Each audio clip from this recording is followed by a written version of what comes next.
I think the entry point from a timing perspective could have been better, especially on rare earths, Yeah. unless the job market falls off the face of the earth, which data is suggesting might be the case. What if this whole government shutdown was just so they could bury the jobs data for a while because they knew how bad it was about to get? But is it that bad?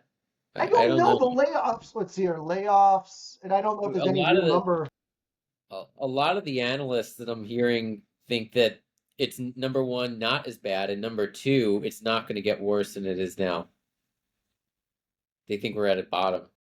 How could it not get worse, right? I mean, I'm Liquidity. thinking about AI. Like I'm looking at all these job cuts AI. Yeah. Amazon, 14,000 people replacing it with AI. UPS is doing a turnaround primarily because they lost their deal with Amazon. Meta, layoffs in AI. Google, layoffs in AI, right? Um,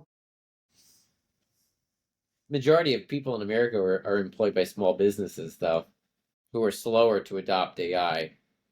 Trump says that the U.S. won't pay Snap. around here, they're mom and pops businesses, right? It's not that Yep. they don't pay their people relative market wages, but it does leave some holes, and it's hard. Like I'm a capitalist, I really am, and would love for businesses to pay people enough to not need some of those benefits.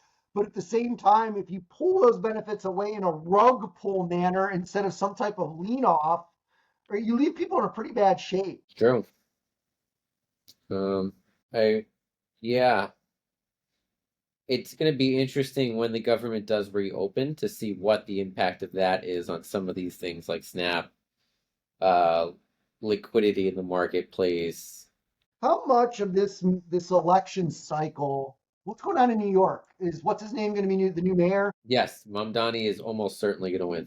At this point, I think it's way too late for Cuomo to catch him. And Uh, is that Curtis Sliwa's fault by not pulling out? yeah, you can make that argument. I think I don't know if his chunk of the vote is big enough that it would have pushed Cuomo over, but yeah, it's definitely a huge drag on Cuomo. You know, Eric Adams waited a while to drop out. He probably could have dropped out a little bit sooner, gave Cuomo a little more time to get some momentum going. Sliwa is definitely pulling votes away from Cuomo, but at this point, Mamdani's ahead by so much that I don't think he can be stopped. So he is going to win, almost certainly going to win. The other two big ones, the New Jersey race and the Virginia race, are seem a little bit more difficult to figure out, but those are big ones too.